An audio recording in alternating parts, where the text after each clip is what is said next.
आज के इस ऑनलाइन कार्यक्रम में उपस्थित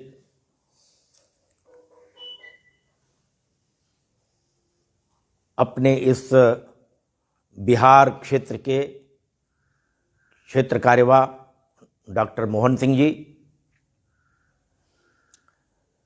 इस कार्यक्रम में उपस्थित अन्य अधिकारीगण तथा इस कार्यक्रम में सभी उपस्थित मित्रों, बंधुओं, बहनों, भाइयों, सर्वप्रथम मैं आपको स्वामी विवेकानंद जी के जन्मदिन पर और राष्ट्रीय युवा दिवस पर बहुत बहुत सबको मैं बधाई देता हूं।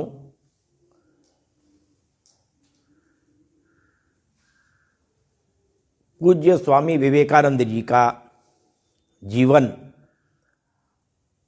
बार बार हमें स्मरण करना चाहिए,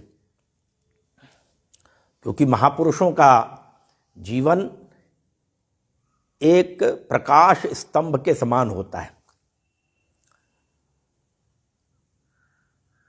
जीवन में हमें किस दिशा में आगे बढ़ना है, हम अपने जीवन की दिशा भटक न जाएं, गलत दिशा में हम न चले जाएं। इसलिए ऐसे जो प्रकाश स्तंभ हैं वे हमें भटकने नहीं देते। अगर हम उनके जीवन का अध्ययन करें तो हमें अपने जीवन के लिए, समाज जीवन के लिए, राष्ट्र जीवन के लिए सदैव ही एक उचित दिशा प्राप्त होती है।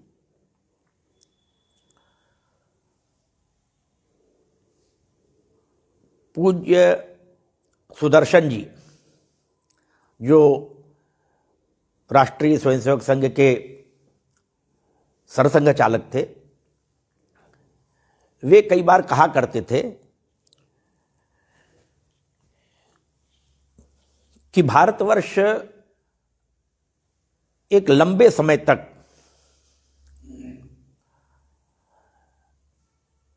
काल रात्रि, जिसको कहा जा सकता है, 1200 वर्षों की उस काल रात्रि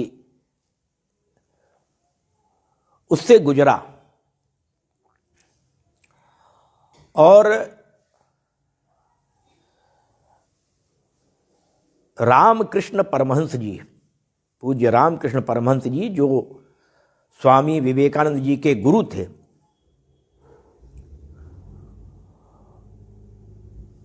उनके जन्म के बाद एक संध्या काल प्रारंभ हुआ। जैसे रात्रि के बाद सूर्य उदित होता है, दिन आता है, लेकिन रात्रि और दिन के बीच में एक संध्या काल होता है। उसी प्रकार से जो एक भारतवर्ष के ऊपर एक जो रात्रि की जो छाया थी वो समाप्त होने वाली थी, दिन का प्रकाश आगे आने वाला था, लेकिन उसके पूर्व जो संध्या काल है, वो संध्या काल माननीय सुदर्शन जी कहते थे कि वह 175 वर्ष का। और अगर हम पूज्य रामकृष्ण परमहंस जी के जन्मदिन से 175 वर्ष अगर जोड़ते हैं तो 1835 में उनका जन्म हुआ, और उसमें 175 वर्ष जोड़ते हैं तो यह 2011 तक आता है। उसके बाद उन्होंने कहा कि धीरे धीरे धीरे जो प्रकाश, दिन का प्रकाश है, उजास है, वो प्रकट होने लगेगा। लेकिन ये जो बीच का काल है, संध्या काल, वो संध्या काल बड़ा महत्वपूर्ण। उसका अगर हम विचार करें तो हमारे ध्यान में आता है कि कितने ही हजारों महापुरुषों का जन्म और उनके प्रयास इस संध्या काल में हुए। स्वयं पूज्य रामकृष्ण परमहंस जी, स्वामी दयानंद सरस्वती,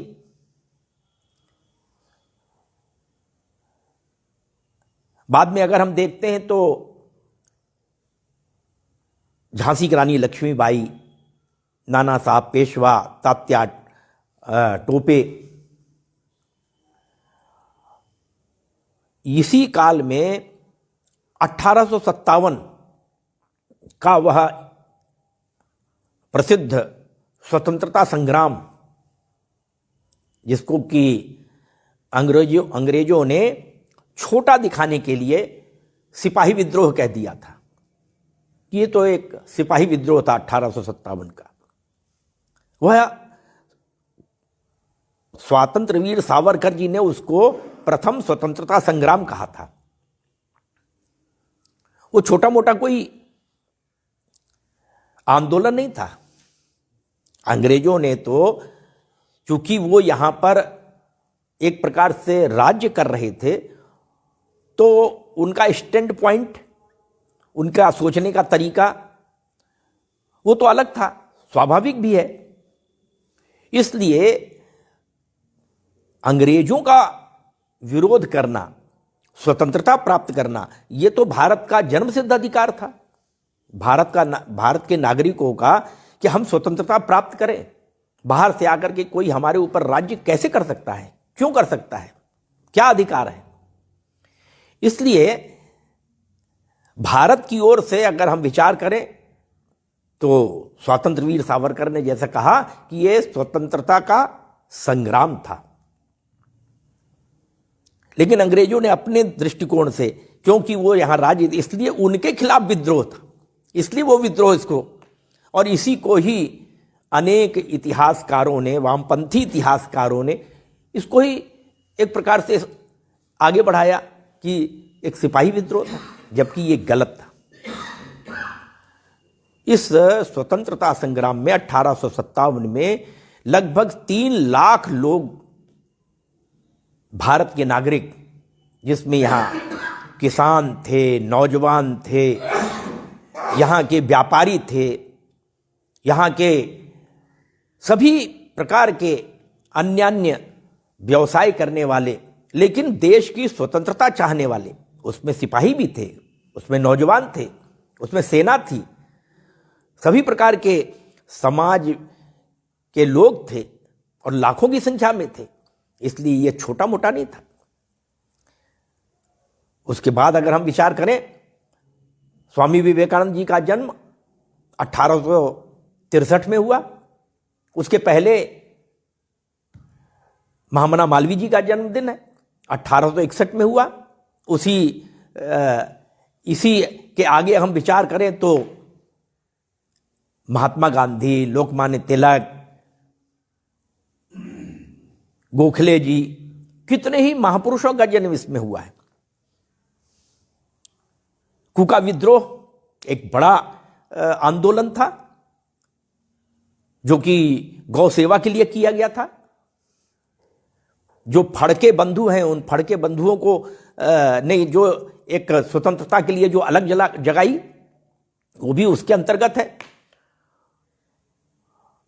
तो ये जो एक प्रकार से जो संध्या काल है, ये संध्या काल, इसमें हजारों ऐसे महापुरुषों ने अपना योगदान दिया भारत को स्वतंत्रता दिलाने के लिए, सब प्रकार से भारत को आगे बढ़ाने के लिए, भारत के नौजवानों को उनकी अस्मिता का स्मरण दिलाने के लिए। और इन्हीं में से एक प्रखर जो भारत का भारत माता का जो सपूत दिखाई देते हैं वो हैं स्वामी विवेकानंद। स्वामी विवेकानंद ने पूरे देश भर में एक अलग जगाई, जागरण किया। इसीलिए उनको नव जागरण का अग्रदूत कहते हैं, भारत के नव जागरण का अग्रदूत इसीलिए उनको कहते हैं, क्योंकि उन्होंने संपूर्ण भारतवर्ष में भ्रमण करते हुए, घूमते हुए उन्होंने भारतवर्ष की आत्मा को झकझोरा, नौजवानों को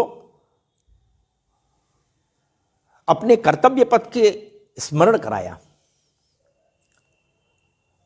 स्वामी विवेकानंद का अगर हम जीवन देखें तो उन्होंने परिव्राजक के रूप में पूरे देश भर का भ्रमण किया है, हिमालय से लेकर के और कन्याकुमारी तक, जिसको कह सकते हैं कि उत्तर की सीमा से लेकर के और दक्षिण की सीमा तक, पूर्व से लेकर के और पश्चिम तक, पूरे देश भर का भ्रमण किया परिव्राजक के नाते से। और इसलिए उन्होंने पूरे देश भर में क्या स्थिति है, भारतवर्ष क्या है, उसकी पहचान, उसका अनुभव उन्होंने प्राप्त किया। और उनको जो प्रेरणा मिली वह प्रेरणा विदेश जाने की, शिकागो में जाने की प्रेरणा उनको उस कन्याकुमारी की जो श्रीपाद शिला, विवेकानंद तो समुद्र में तैर करके और उस शिला पे गए, लेकिन हजारों वर्ष पहले मां पार्वती ने उस शिला पर एक पैर पर खड़े होकर के, उत्तर की ओर मुंह करके, हिमालय की ओर मुंह करके भगवान शंकर की आराधना की है। और आज भी उस शिला पर मां पार्वती के एक पैर का चिन्ह बना हुआ है, इसलिए उस शिला को श्रीपाद शिला कहते हैं। भ्रमण करते हुए जब स्वामी विवेकानंद दक्षिण में पहुंचे, कन्याकुमारी, तो वो समुद्र में तैर करके उस शिला पर गए। 3 दिन तक उस शिला पर वो ध्यानस्थ रहे और वहां ही, उस शिला पर ही उनको अपने गुरु का जो संदेश है, जो आदेश है, वह उनको मिला कि तुम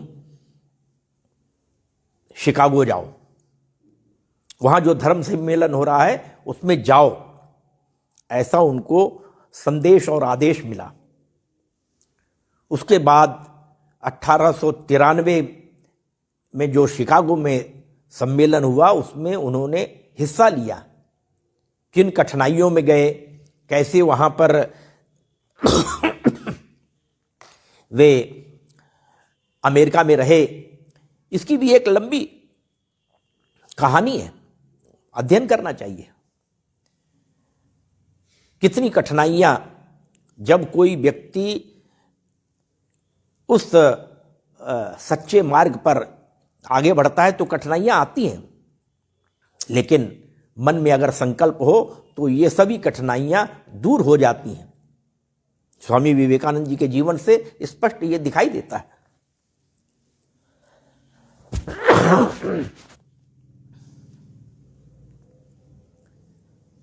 उस सम्मेलन में स्वामी विवेकानंद ने जो वेदांत है उस वेदांत का संदेश दिया। एकोहम बहुश्याम, ये जो एक भाव है, मैं एक और सब में मेरा अंश विराजमान है, इसलिए उन्होंने संदेश दिया। शिव महिम्न स्तोत्र का वो श्लोक उन्होंने दोहराया,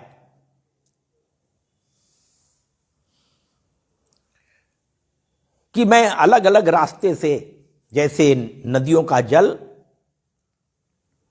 उस समुद्र में जाकर के मिलता है, वैसे ही हम किसी भी उपासना पद्धति से पूजा करें, वह उस एक ईश्वर तक हमारी आराधना जाती है। रुचि नाम वैचित्रात ऋजु कुटिल नाना पदजुषाम, सीधे टेढ़े मार्ग से किसी भी रास्ते से वह नदियों का जल उधर जाता है। नृणामे को गम्यस तुमसी पैसा मरणविव, यह शिव महिम्न स्तोत्र का जो श्लोक है वो स्वामी विवेकानंद ने उस वेदांत का वहां पर प्रतिपादन किया और बड़े ही कठोर शब्दों में उन्होंने उन ईसाइयों के उस मंच पर, क्योंकि इसको और शिकागो में अपने मत का, रिलीजन का महत्व स्थापित करने के लिए वहां पर इसका आयोजन किया था, लेकिन स्वामी विवेकानंद जी ने उस स्थान से, उस मंच से ईसाइयों की कड़े शब्दों में निंदा की और उन्होंने कहा कि प्रशांत महासागर का जितना कीचड़ है, अगर यह कीचड़ इन ईसाइयों के चेहरे पर लगा दिया जाए तब भी कम है जितनी इन्होंने संपूर्ण विश्व की मानवता के ऊपर अत्याचार किए। उस अत्याचार के खिलाफ इनके चेहरे पर अगर इतना कीचड़ भी लगा दिया जाए तो भी कम है। इतना इन्होंने अत्याचार संपूर्ण विश्व की मानवता के ऊपर किया है, समाज के ऊपर किया है। और वहां वे कहते हैं कि अगर हमको शांति प्राप्त करना है, सुख प्राप्त करना है, तो हमको इस वेदांत के मार्ग पर ही आना पड़ेगा। और वहां पर संपूर्ण उस व्याख्यान माला में स्वामी विवेकानंद जी छा गए। उनके व्याख्यान के दूसरे दिन सभी प्रमुख समाचार पत्र जितने थे, सभी में स्वामी विवेकानंद का व्याख्यान और उनकी बड़ी बड़ी फोटो छपी। एक प्रकार से उन्होंने हिंदू धर्म की विजय विजयंती उन्होंने वहां फहराई। उसके बाद वे जब भारतवर्ष आते हैं तो उस समय कोलंबो में जब सबसे पहले वे उतरते हैं जहाज से, उस समय हजारों लोग उनके स्वागत के लिए वहां तैयार हैं, मालाएं लेकर के तैयार हैं। लेकिन स्वामी विवेकानंद जहाज से उतरने के बाद उस समुद्र की रेत में और लोटपोट होने लगते हैं। लोगों को आश्चर्य लगता है कि यार ये क्या कर रहे हैं स्वामी विवेकानंद, इतने मूर्धन्य विद्वान जिनका इतना सम्मान संपूर्ण विश्व भर में, वो ये क्या कर रहे हैं। स्वामी विवेकानंद कहते हैं कि इतने दिनों तक मैं मां की गोद से बाहर रहा, इसलिए अपने मन को, अपने शरीर को शुद्ध कर रहा हूं। मां की गोद में मैं लेट करके अपने आप को शुद्ध करने का प्रयत्न कर रहा हूं।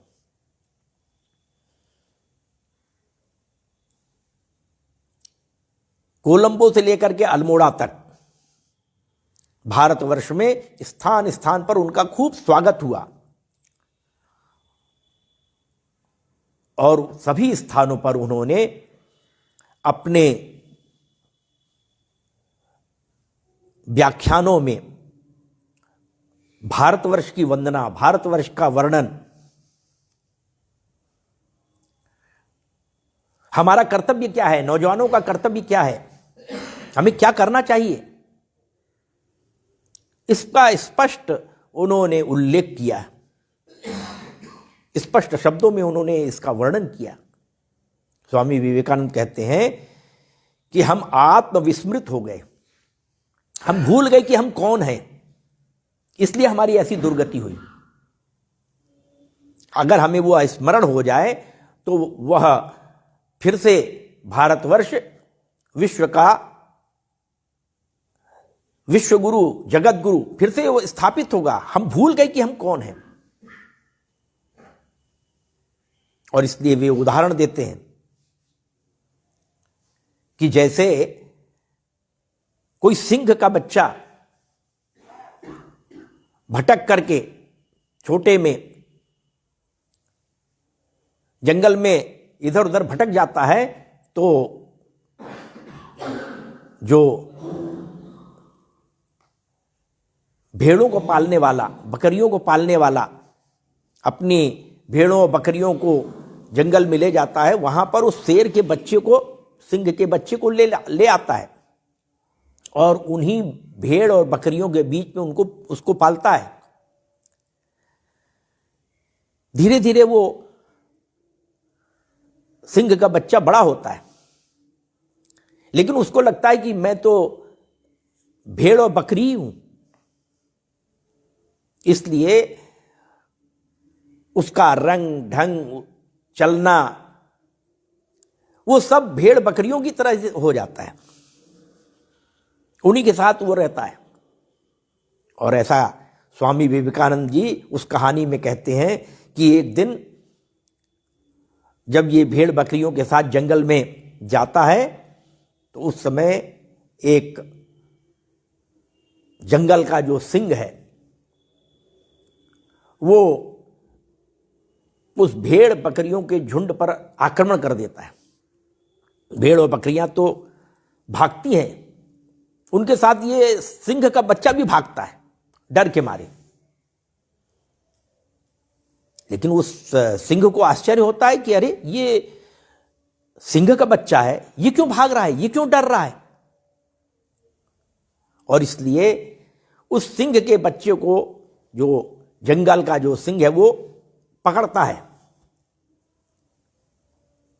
एकदम सिंह का बच्चा तो घबरा जाता है, पहली बार सिंह को देखता है, उसकी बड़ी बड़ी मूंछें, उसके बड़े बड़े बाल अयाल, वो देख करके वो घबरा जाता है, कांपने लगता है। तो जो सिंह है वो उसको कहता है कि अरे तू क्यों घबरा रहा है, तू क्यों डर रहा है, तू कोई भेड़ बकरी थोड़ी है, अरे तू तो सिंह का बच्चा है। लेकिन उसको समझ में नहीं आता ये सिंह क्या होता है। तो कहानी में ऐसा कहते हैं कि उस सिंह के बच्चों को लेकर के एक पोखर के किनारे लाता है और वहां पर उस पोखर के पानी में वो कहता है कि अरे अपना चेहरा देख और मेरा चेहरा देख, तेरा चेहरा भी मेरे समान ही है, तू सिंह का बच्चा है, तू भेड़ बकरी नहीं है। डरते डरते वो सिंह का बच्चा पानी में देखता है तो उसको ध्यान में आता है कि अरे हां, ये जो सिंह है उसके समान ही उसका भी चेहरा है, मिलता जुलता चेहरा है। फिर वो सिंह कहता है कि मेरी तरह जरा दहाड़, ऐसा कहकर वो जरा एक दहाड़ लगाता है, अपनी आवाज निकालता है, जोर से गर्जना करता है।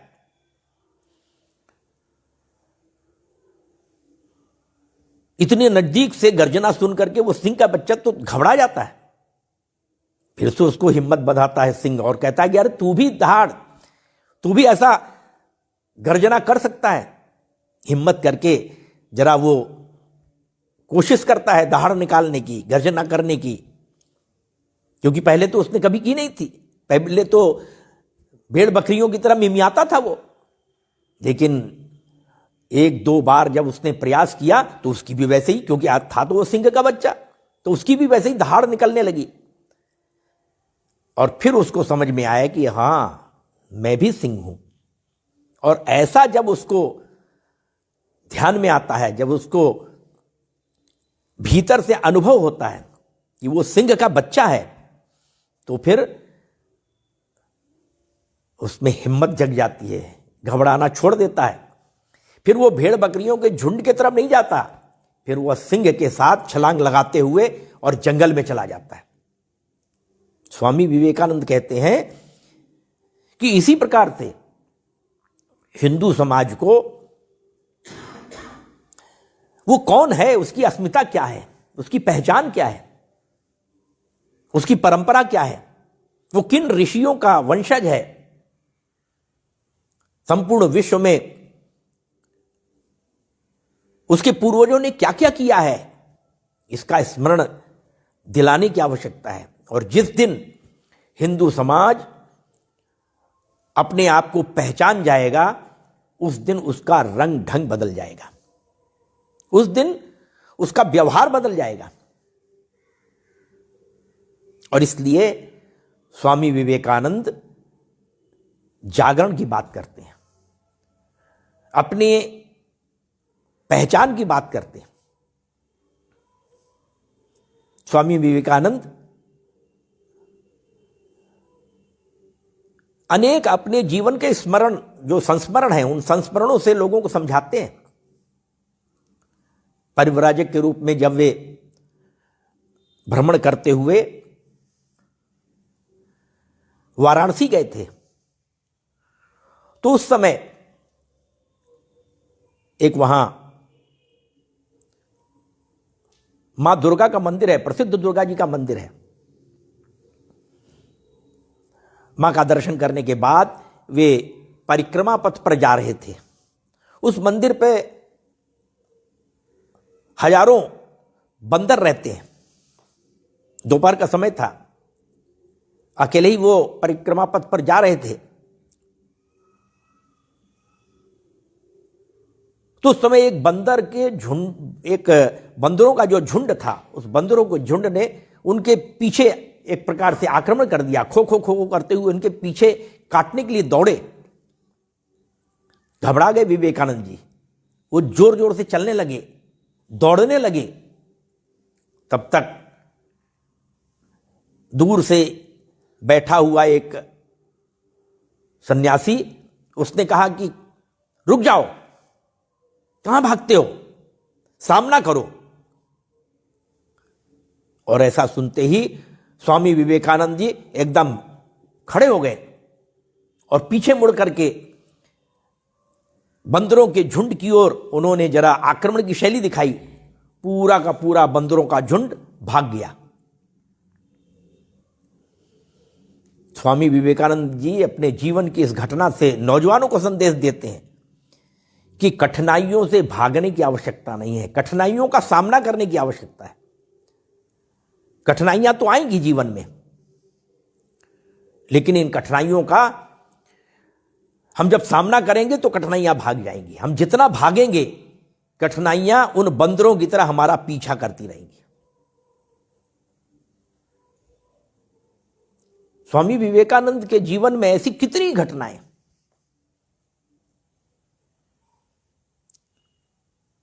और इसलिए वे झकझोरते हैं, वे जगाते हैं। वे कहते हैं कि भारत में जो नव जागरण है, वो नव जागरण वो छोटे छोटे स्थानों से, भारत के विभिन्न स्थानों से ये नव जागरण प्रारंभ होने वाला है।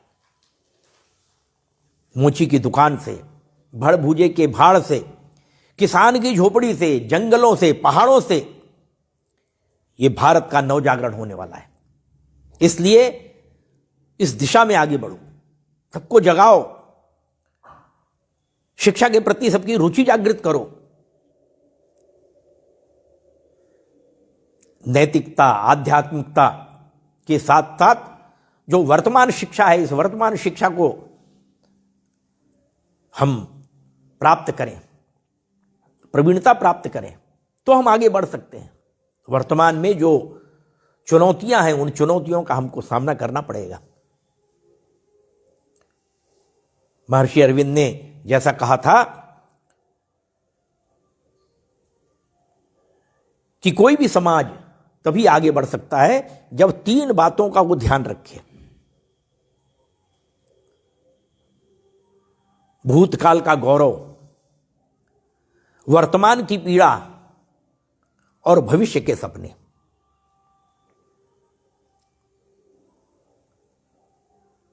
कोई भी समाज तभी आगे बढ़ने की दिशा में ठीक गति प्राप्त कर सकता है जब उसकी जड़ें मजबूत होंगी। पेड़